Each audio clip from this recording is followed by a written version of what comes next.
Welcome to Washington Today on C-SPAN Radio for Thursday, March 28, 2024. Immigration and Customs Enforcement announces the arrest of over 200 non-U.S. citizens for drug-related crimes. Census Bureau revises for the first time in decades how it categorizes people by race and ethnicity. We'll talk about it with NPR correspondent Hansi Lo Wang. Former President Donald Trump, a Republican presidential candidate, attends the wake of a murdered New York City police officer, calling for more law and order. Salvage operations begin in Baltimore at the bridge that collapsed after being hit by a container ship. U.S. State Department is disappointed, it says, in Russia's veto of a United Nations Security Council resolution to extend North Korean sanctions monitoring. We remember the late Senator Joe Lieberman of Connecticut, who has died at the age of 82. And the new owner of the Baltimore Orioles, billionaire David Rubenstein, speaks to the fans on this opening day of the Major League Baseball season, saying he hopes to unite the city and win a World Series again. Headline at ABC News, ICE arrests 216 unauthorized migrants in nationwide drug crackdown. The subhead, the non-citizens from 28 countries were apprehended for various crimes, including drug possession and drug trafficking, U.S. Immigration and Customs Enforcement announced. The ICE acting deputy director, P.J. Leitner, held a news conference today at ICE headquarters in Washington. Today, I'm very pleased to announce the results of a 12-day ERO operation targeting non-citizens who have been convicted of either drug trafficking offenses or multiple drug possession offenses involving methamphetamine, fentanyl, cocaine, heroin, or synthetic drugs. Many of the people arrested during this operation have final orders of removal, which means that once they're in ERO custody, we can remove them to their home countries. This significant nationwide operation ran from March 11 through March 22, covering 25 areas of operation across the U.S., from Boston to Seattle, including our nation's capital right here. This operation enabled us to do what ERO was created to do, and that is focus on smart, effective immigration enforcement to protect our homeland by arresting and removing people who undermine public safety and violate the integrity of our immigration laws. The ICE National Criminal Analysis and Targeting Center identified 419 non-citizens who are subject to law enforcement action during this operation. Some of the people we arrested include a 44-year-old citizen of Mexico who was arrested in New Jersey and was convicted of money laundering, narcotics conspiracy, felony distribution and possession with intent to distribute heroin, and possession or use of a firearm in relation to drug trafficking. We also arrested a 34-year-old citizen of El Salvador in Cincinnati who was convicted of felony conspiracy to possess with the intent to distribute fentanyl. And in Orlando, ERO officers arrested a 32-year-old citizen of India who is convicted of trafficking oxycodone and felony possession of a controlled substance with intent to sell or deliver. Again, this operation resulted in a total of 216 arrests, pretty significant, all connected to the terrible drug epidemic that's sweeping our country. ICE acting deputy director P.J. Leitner at a news conference in Washington. Story from CBS, House Republicans are set to present the articles of impeachment against Department of Homeland Security Secretary Alejandro Mayorkas to the Senate after Congress returns from recess next month, kickstarting a clash over an impeachment trial in the upper chamber that Democrats are expected to work to quickly squash. Speaker Mike Johnson and the House impeachment managers wrote in a letter to Senate Majority Leader Chuck Schumer on Thursday that they intend to present the Senate with the impeachment articles on Wednesday, April 10th, after both chambers return from a 2-week break. Johnson said in a statement, if he cares about the Constitution and ending the devastation caused by Biden's border catastrophe, Senator Schumer will quickly schedule a full public trial and hear the arguments put forth by our impeachment managers. That reporting from CBS News. The Office of Management and Budget today has issued updated standards for the Census Bureau's maintaining, collecting, and presenting race and ethnicity data. Hansi Lo Wang, NPR correspondent who covers the census, joined us now to talk about it. Thanks for being with us. What are these changes?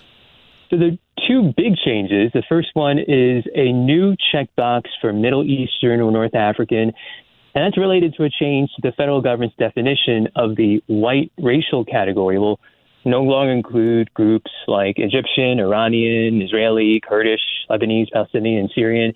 And it's because there's been research suggesting that many people today with roots in the Middle East or North Africa do not see themselves as white. And the other major change gets at, the confusion that a lot of Latinos experience when they try to answer the census. There's a growing number of Latinos who consider both their ethnicity and their race to be Latino. But right now, federal forms are required to ask about a person's Latino identity separate from their racial identity. That's because the federal government considers Latino to be an ethnicity that can be of any race. And what the change is that there's going to be a combined question that asks, what is your race and or ethnicity, and instructions to select all the check boxes that apply. And why were the changes made? Well, this is part of a review the White House's Office Management and Budget says to make sure that the government statistics about race and ethnicity reflect how people identify today. The last time these statistical standards that a lot of people probably haven't heard about, but are the things that the policy that undergirds the Census Bureau statistics, all the other federal government statistics, these standards haven't been updated since 1997, which is now more than a quarter century ago. And certainly how people in the United States think about race, ethnicity, think about their identities has changed as it has over the centuries. And so this is part of that review that was started during the Obama administration. It was stalled during the Trump administration. And so there was expectation that we would have seen some of these changes by the 2020 census. Didn't happen. And now the Biden administration has revived them and now announced them and really set them on the path to have some major changes happening on the 2030 census. And before we get to there, some other federal forms will likely see those changes happening before 2030. Is today's announcement the final step, or could Congress still weigh in? Well, this is a decision that is made by the White House's Office Management and Budget, which sets these statistical standards. And as far as I know, there is no stated role of Congress. Of course, there could certainly be new laws, new bills introduced, laws passed that would force the Census Bureau to do certain things, not collect information about certain things, to start collecting it, stop collecting it. That has certainly happened, but that's something to watch out for. But as far as I can tell right now, what the next steps are for the federal agencies, including the Census Bureau, to review these new policy changes and to get their forms, to get their databases in line with all these different changes. They have until next September 2025, to come up with a public action plan and ultimately to have all their surveys and data sets ready to go in line with these new standards by 2029. Finally, how is race and ethnicity data used by the government?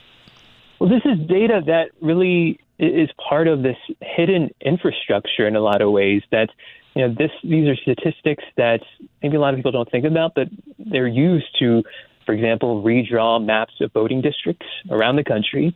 They're used to enforce civil rights protections. They're also used for policymaking and for research, to figure out when there are disparities between different populations. This is the data that helps researchers, policymakers figure that out in terms of healthcare outcomes, in terms of educational outcomes. This is the way to figure out whether some groups need more support or more resources, are facing discrimination, and there needs to be some remedy for it. Hansi Lo Wang, National Public Radio correspondent who covers the census. You can follow him on X at Hansi Lo Wang. Thank you very much. You're very welcome. From NBC News 4 in New York, hundreds of family, friends, and colleagues are expected to attend the first of a two-day wake Thursday for NYPD officer Jonathan Diller, a decorated member of the department who was shot and killed during a Queens traffic stop earlier this week. Mayor Eric Adams, along with former President Donald Trump, are expected to be among those in attendance at Massapequa Funeral Home on Long Island. Later in the afternoon, a funeral mass for the 31-year-old Diller, a 3-year NYPD veteran and new father, will be held Saturday at St. Rose of Lima Catholic Church. That was from NBC News 4 earlier today.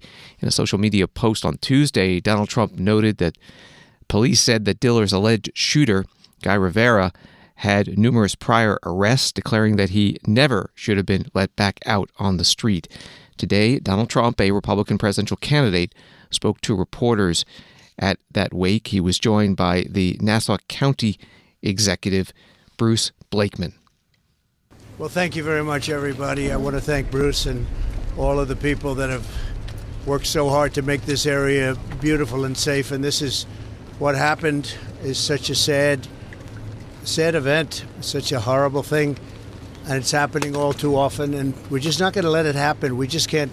21 times arrested, this thug, and the person in the car with him was arrested many times, and they don't learn because they don't respect. They're not given the respect. The police are the greatest people we have. There's nothing and there's nobody like them, and this should never happen. I just visited with a very beautiful wife that now doesn't have her husband. Stephanie was just incredible. Their child, brand new, beautiful baby, sitting there innocent as can be, and doesn't know how his life has been changed. But the Diller family you'll never be the same. You can never be the same. And we have to stop it. We have to stop it. We have to get back to law and order. We have to do a lot of things differently because this is not working. This is happening too often. It's an honor to be here. And again, I want to just thank all of you folks for allowing this. And Bruce, thank you. Bruce has been a friend of mine for a long time. He's done an incredible job out here. But this is such a sad occasion. The only thing we can say is maybe something is going to be learned. We've got to toughen it up. We've got to strengthen it up. This should never be allowed. Things like this shouldn't take place, and to take place so often. So thank you all for being here. It's an honor, and it's an honor for me to be here. This is a great family, the Diller family. I met the friends, and I met every one of them inside, and these are just incredible people that are just devastated. They're devastated. They've got a tough road. It's going to be a very tough road. So thank you very much, everybody. Appreciate it.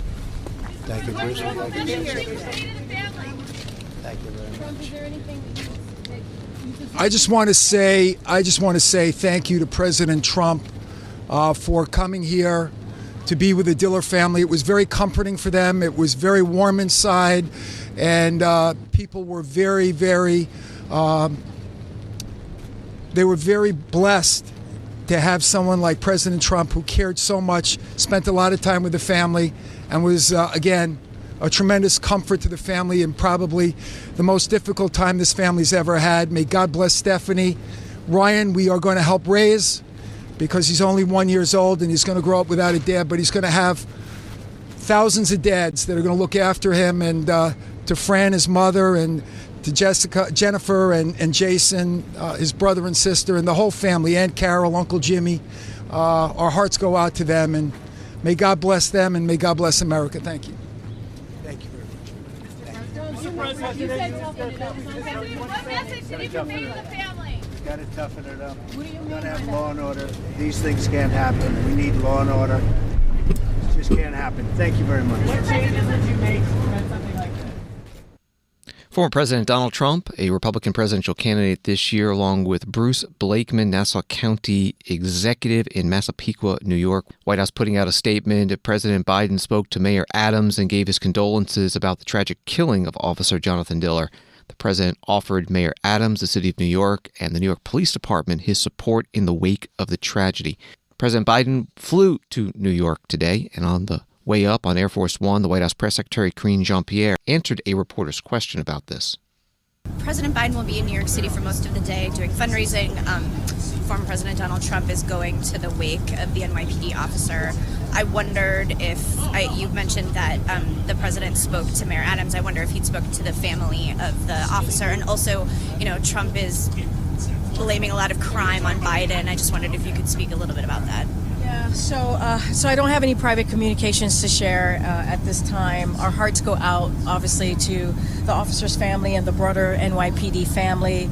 who have tragically lost one of their own. The president grieves for them and honors their sacrifice. Look, the president has stood with law enforcement his entire career and continues to stand with them as they put their lives on the line for their communities. Under his leadership, we'll continue to support police officers and ensure that they have resources they need to continue to do the work, the all-important work that they have to do on behalf of the community.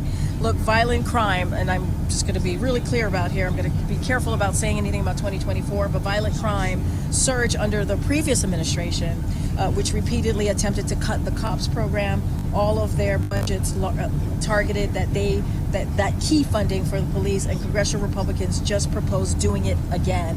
So this is a president, this is a Biden-Harris administration, have done the polar opposite, taking decisive action from the very beginning to fund the police and achieving a historic reduction in crime under his leadership. And so we're going to continue to do that. One more thing I want to say, that the funding, because the president's budget also proposes to fund the police and with billions, so the federal, state, and local government can hire more than 100,000 more officers, and I think that's important to note as well. The White House Press Secretary Karine Jean-Pierre holding a news conference on Air Force One, and President Joe Biden spending the day in New York City, including that campaign fundraiser with former President Barack Obama and former President Bill Clinton. The Biden campaign estimates it will raise $25 million. Former Democratic presidential nominee and former Secretary of State and former Senator, former First Lady Hillary Clinton hosted a forum today about artificial intelligence and elections in the U.S. and around the world. It was at Columbia University's Institute of Global Politics in New York City. Hillary Clinton is a professor of international and public affairs at Columbia. A preview reads, with billions heading to the polls this year, the stakes for global democracies are substantial. Generative AI advances and broad accessibility are already shaping sectors with exponential growth expected to continue. How will these tools change the information ecosystem? And how will governments, campaigns, and the public respond to new challenges? One of the speakers today, former Homeland Security Secretary in the George W. Bush administration, Michael Chertoff. But I would actually argue that this year we're facing something that, in my view, is even more dangerous. And that is, it will be an effort to discredit the entire system of elections and democracy. You know, we had a defeated candidate, who I won't mention their name, who has talked about a rigged election. Now imagine that for the people who are an audience for that, they will start to see videos or audios that look like they're persuasively examples of rigged elections. Now it's like pouring gasoline on a fire, and we could have another January 6th. And I understand that the reason our adversaries like this is because more than anything else, they want to undermine our unity of effort and our democracy. And in a world in which we can't trust anything and we can't believe in truth, we can't have a democracy. And that's, I think, going to lead to a third consequence, which will be very dangerous. We're talking about how do you distinguish and teach people to distinguish deep fakes from real things. And the idea being we don't want to have them misled by the deep fakes. But I worry about the reverse. In a world in which people have been told about deep fakes, do they say everything's a deep fake? Therefore, even real evidence of bad behavior has to be dismissed. And then that really gives a license to autocrats and corrupt government leaders to do whatever they want.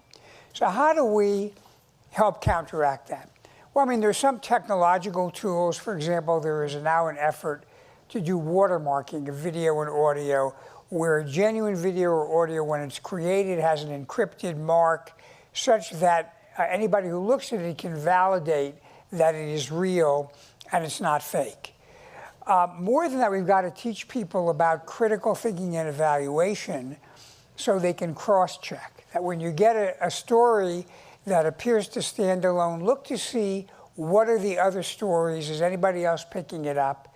And we need to actually establish trusted voices that are deliberately very careful and very scientific about the way they validate and test things. And finally, I think we've got to teach, even in the schools, and this is going to start with kids, critical thinking and values, what it is that we care about, and why truth matters, why honor matters, why ethics matters, and then to have them bring that into the way they read and look at things that occur online. Michael Chertoff was Homeland Security Secretary 2005 through 9, taking part in today's forum at Columbia University's Institute for Global Politics about AI and elections. Another speaker there was the Michigan Secretary of State, Jocelyn Benson. We covered it on C-SPAN, and you can find the video at cspan.org. On Wall Street today, the Dow up 47, NASDAQ down 20, S&P up 5. Some Associated Press articles. The number of Americans signing up for unemployment benefits fell slightly last week, another sign that the labor market remains strong and most workers enjoy extraordinary job security. Jobless claims dipped by 2,000 to 210,000, the Labor Department reported Thursday. The 4-week average of claims, which smooths out week-to-week ups and downs, fell by 750 to 211,000. And crypto entrepreneur Sam Bankman-Fried was sentenced Thursday to 25 years in prison for a massive fraud on hundreds of thousands of customers that unraveled with the collapse of FTX, once one of the world's most popular platforms for exchanging digital currency. An update now on the bridge collapse in Baltimore. This from Washington Post. Maryland will have access to federal money in a matter of days to pay for the start of the Francis Scott Key Bridge recovery and rebuilding mission. But longer-term funding from Congress could take months to arrive, Senator Chris Van Hollen, Democrat from Maryland, told the Washington Post on Thursday. So on Thursday, the state requested the initial payment of $60 million for early recovery and cleanup. Tom Perez is a senior advisor and assistant to President Biden. He's director of the White House Office of Intergovernmental Affairs. He was interviewed today on MSNBC about the recovery efforts and also the 6 Latino immigrant construction workers who were killed in the disaster. Yeah, the most fundamental right any worker has when they go to work is to come home safe and sound, and they didn't.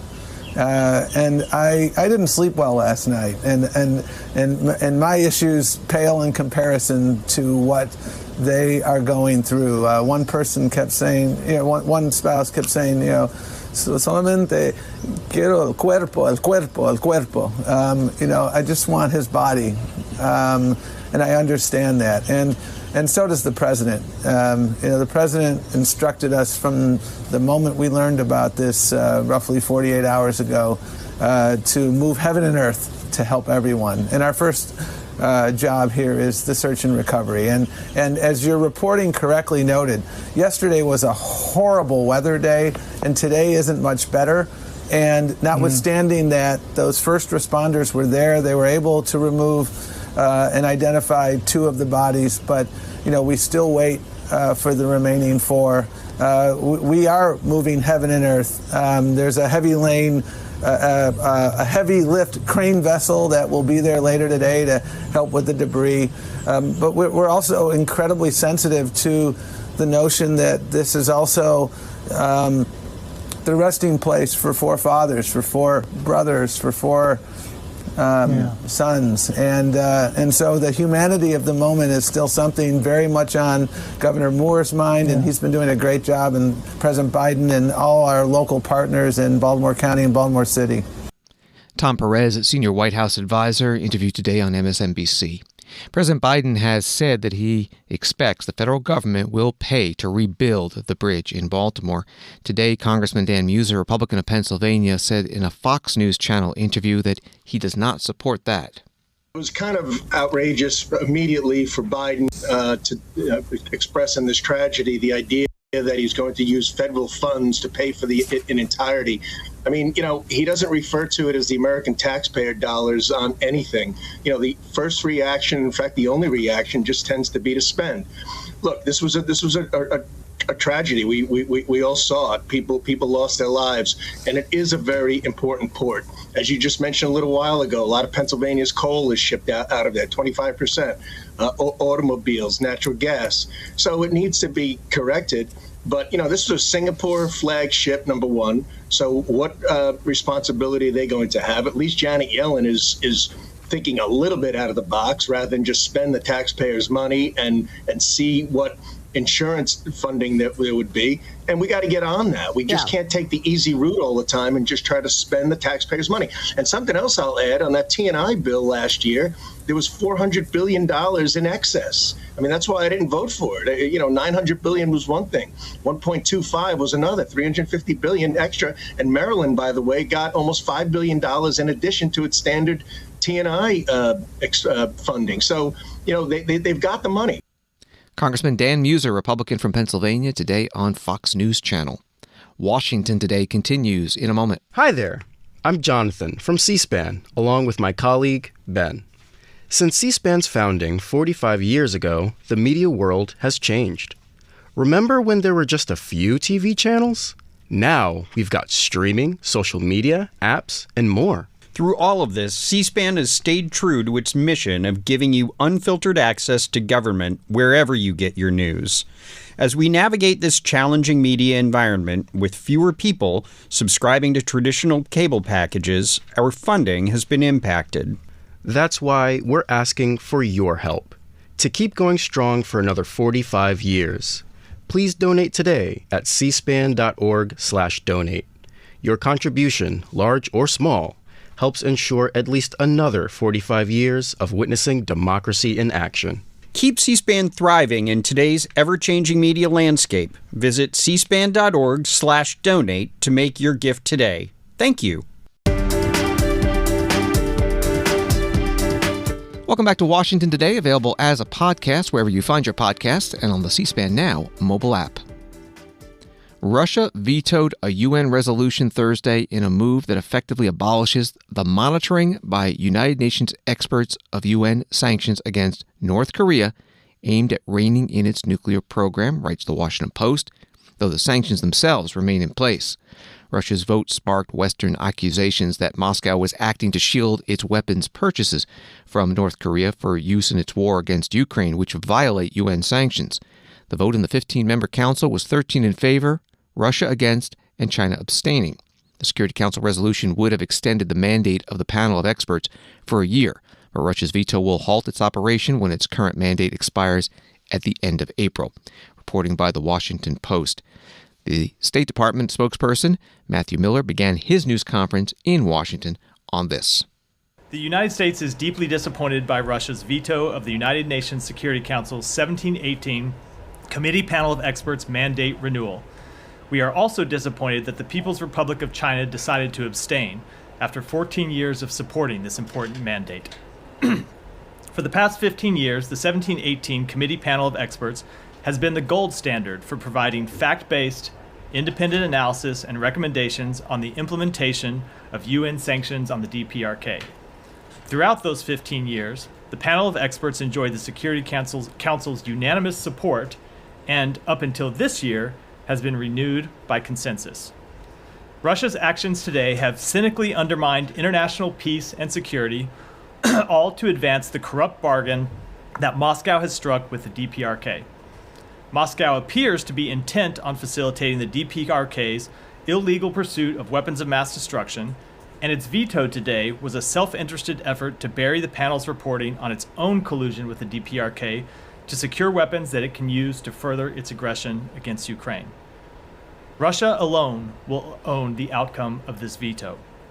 A DPRK more emboldened to reckless behavior and destabilizing provocations, as well as reduced prospects for an enduring peace on the Korean Peninsula. Despite today's veto and abstention, all Security Council resolutions and UN measures addressing the DPRK's unlawful WMD and ballistic missile programs remain in effect. We will continue to work to counter the DPRK's unlawful actions, work with like-minded states through all available means to limit the threat posed by the DPRK, and respond to efforts by its enablers to shield the DPRK from responsibility. And with that, John?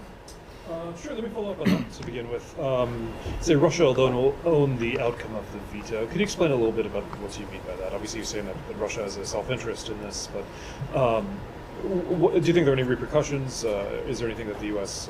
or elsewhere is going to do to enforce the sanctions a bit more? So the sanctions will continue to be in effect, as I said, but unfortunately, this important panel has not seen its mandate renewed, and We will continue to work to secure information about the DPRK's pursuit of illegal weapons, and we will continue to work to make that information public and make it available to other members of the Security Council. But I think what we've seen as a result of Russia's, or what we will see as a result of Russia's actions today, is a DPRK that's emboldened. It continues to be largely isolated in the world, but we are in a different place than when you had Russia and China voting to uphold accountability for the DPRK. And now you've seen a Russia that has cut this bargain with the DPRK because it's in desperate need of weapons to pursue its aggression against Ukraine. And then you saw today one of the ways that Russia is delivering on its end of the bargain with DPRK, which is try to undercut what had been up until now unanimous United Nations Security Council actions. State Department spokesperson Matthew Miller at his news conference at the State Department in Washington.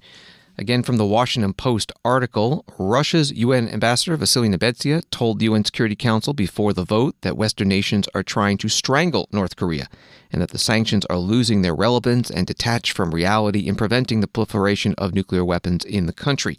He accused the panel of experts of increasingly being reduced to playing into the hands of Western approaches, reprinting biased information and analyzing newspaper headlines and poor quality photos. Therefore, he said it's essentially conceding its inability to come up with sober assessments of the status of the sanctions regime. That was from the Washington Post. Story in Al Arabiya, the top U.S. military general said Thursday that Washington had not provided Israel with all the weapons that it had requested because the U.S. was not willing to at this point. Israeli Defense Minister Yoav Gallant was in Washington earlier this week, where he reportedly presented a wish list of weapons capabilities that his country wanted from the U.S. as it continues a months-long campaign of trying to eliminate Hamas. The chair of the Joint Chiefs of Staff, General C.Q. Brown, told reporters that eliminating Hamas would be a challenge for Israel.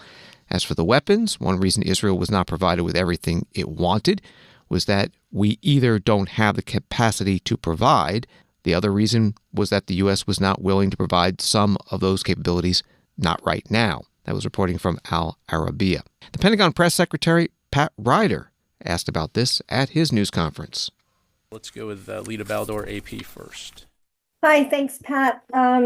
Today, General Brown said that some of the weapons that Israel has asked for and wants have not been provided by the United States, that they've asked for things that either the U.S. doesn't have the capacity to give or doesn't want to give. Can you add any more to that? Like, what types of weapons has the United States not provided to Israel that it wanted? And is it largely due to risk and what's available, or are there other things such as conditioning that on progress in humanitarian efforts that sort of keyed into that? Yeah, thanks very much, Lita. As you know, we have a very long-standing security relationship with Israel, and certainly after October 7th, we worked very hard to rush security assistance to Israel in support of their efforts to defend themselves against attacks from Hamas and future terrorist attacks. And when it comes to the provision of security assistance to include weapons and weapon systems, obviously I don't want to get ahead of those conversations. Those are always ongoing conversations. But through programs like foreign military finance, foreign military sales, again, it's part of our efforts, longstanding efforts to ensure Israel's qualitative military edge. But to get to your specific question, I don't have any information to provide beyond that. Thank you. Pentagon Press Secretary Pat Ryder, an Air Force Major General, at the Pentagon News Conference.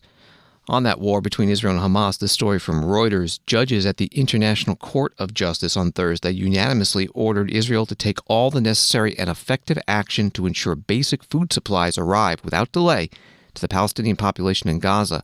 The ICJ said the Palestinians in Gaza face worsening conditions of life, and famine and starvation are spreading. That story from Reuters. This is Washington Today. President Joe Biden served with former Senator Joe Lieberman in the Senate for 20 years. Joe Lieberman's family announced that Lieberman had died Wednesday night, saying he had died from complications from a fall, and he was 82 years old. President Biden putting out a statement today that says, in part, Joe believed in a shared purpose of serving something bigger than ourselves. He lived the values of his faith as he worked to repair the wounds of the world, and he did so with his beloved family by his side, his dear Hadassah and his wonderful children and grandchildren. Jewish liturgy said, of those who serve the needs of the community faithfully, may God grant them their reward. Our hearts today are with the Lieberman family and with those who love Joe across Connecticut and across our nation, which he served faithfully for so long. Part of the statement from President Biden. Joe Lieberman was in the Senate 1989 through 2013, first as a Democrat, then an independent. He was the Democratic vice presidential nominee in the year 2000. In 2008, he endorsed Republican presidential nominee John McCain. The president spoke to a reporter at Joint Base Andrews as he was boarding Air Force One, very briefly, just saying he was a good man. And then on board, the White House Press Secretary Karine Jean-Pierre had more. The president also spoke to Hadassah Lieberman to express his condolences to her and her family's loss. The president and Senator Lieberman served together in the U.S. Senate for 20 years. Senator Lieberman was principled, steadfast, and unafraid to stand up for what he thought was right. The White House Press Secretary Karine Jean-Pierre on Air Force One. In recent years, Joe Lieberman co-chaired the group No Labels, which is currently looking for a candidate to run on a third-party ticket against President Biden and former President Trump in this year's presidential election. Senator Richard Blumenthal, Democrat from Connecticut, spoke to reporters last night when the news came out. Joe Lieberman was my friend for more than 50 years on the world and national stages. He helped to define and frame an era in our history. Most strikingly about Joe Lieberman is that he was a fighter. He stood up for everyday Americans and people of Connecticut, leaving a legacy of working and fighting for environmental values, civil rights and liberties, consumers, and other great causes of our time. And he was a person of deep love for his family and faith. And really what I most remember about Joe Lieberman is not only that he was a role model and a leader who sought to bridge gaps and bring people together, but he was supremely a kind man who could disagree without being disagreeable, as the saying goes, always listening and trying to bridge gaps and bring people together. Senator Richard Blumenthal, Democrat from Connecticut, reflecting last night on the news that former Senator Joe Lieberman has died. In December 2021, Joe Lieberman was on C-SPAN's Washington Journal morning program talking about his book, The Centrist Solution, How We Made Government Work and Can Make It Work Again. Centrism is not the same as moderation. Centrism means whether you're left or right or center or Democrat, Republican, or independent, you're willing to come to the center to talk about a problem with people who have different points of view, different parties than you, and you're willing to negotiate and compromise in the national interest to get something done for your country and your constituents. And in this book, I describe a number of cases where I was privileged to be in the middle of that kind of process on balancing the budget, environmental protection, national security, homeland security after 9/11, and human rights. It can be done, but it hasn't been done lately, and the American people have really suffered as a result. Why do so many members of Congress consider compromise a bad word? Is there something wrong about how this political system is set up that makes members of Congress less willing to compromise? Well, you know, in a democracy where people have different points of view, like ours, and there's no central authority, no dictator to say this is the way it's going to be. You only get things done if you sit down and compromise. And compromise, I always say to people, doesn't mean you have to compromise your ethics or your morality. If something that's being proposed you think is just unethical or immoral, don't support it. but most of the time in the legislative setting, and I can tell you that because I was in the Senate for 24 years, the compromises asked are not moral or ethical. They're the question of, do you want 100% of what you want on a given bill? Are you only going to settle for 100%? Are you willing to and get nothing? Or are you willing to compromise, which is to say, accept less? And in the great moments of our history, going back to the Constitutional Convention, where they compromised to get this new country of ours going, it's always been that way. In recent times, there have been a lot of pressures going the other way, pressures from political parties, from contributors, from increasingly partisan media that have made members of both parties, liberals and conservatives, less willing to compromise. And therefore, the American people have suffered because their problems have not been responded to or solved, and opportunities for our country have not been seized. And that's what we've got to change for the good of America. Former Senator Joe Lieberman on C-SPAN's Washington Journal morning program in December 2021. He has died at the age of 82. An article from Connecticut Insider reads, the political leaders from around Connecticut and the nation are preparing to gather Friday at a historic Stamford synagogue for the funeral of the late Senator Joe Lieberman. Funeral for Lieberman will be held at 10 a.m. Eastern Friday at the congregation Agudath Shalom in Stamford, the city where the senator grew up in a working-class Jewish family. Those leaders include former Vice President Al Gore, U.S. Senators Chris Murphy and Richard Blumenthal, members of the state's congressional delegation, including Rosa DeLauro and Jim Himes, and the Stamford Mayor Caroline Simmons. And also from this article, Connecticut Insider, Governor Ned Lamont, a one-time rival who challenged Lieberman's position on the Iraq War during the 2006 U.S. Senate race, will be there as well. And finally, on Washington today, this is opening day of the 2024 Major League Baseball season. And in Baltimore, the new owner, David Rubenstein, kicked off at a news conference with Governor Wes Moore and Oriole legend and Hall of Famer Cal Ripken Jr. David Rubenstein is co-founder of the investment firm The Carlyle Group and a philanthropist, and he's been on C-SPAN about 100 times over the years. He's co-chair of the National Book Festival and president of the Economic Club of Washington, interviewing public figures. Today, at the news conference, he said he hoped to bring the community together through baseball and win. When the team first came here in 1954, the purchase price was $2.2 million. My partners and I are paying a little bit more than that, inflation being what it is. But we're proud of every penny we're paying because it's worth every penny we're paying, because we really have a unique franchise with an incredible group of young players with the best general manager in baseball, the best manager in baseball, and I hope the best fans in baseball, and also the best government officials supporting a team in baseball. So what I hope to do is to make sure this is not the high water mark. Today is an easy day to say everything is great, and hopefully we'll win opening day.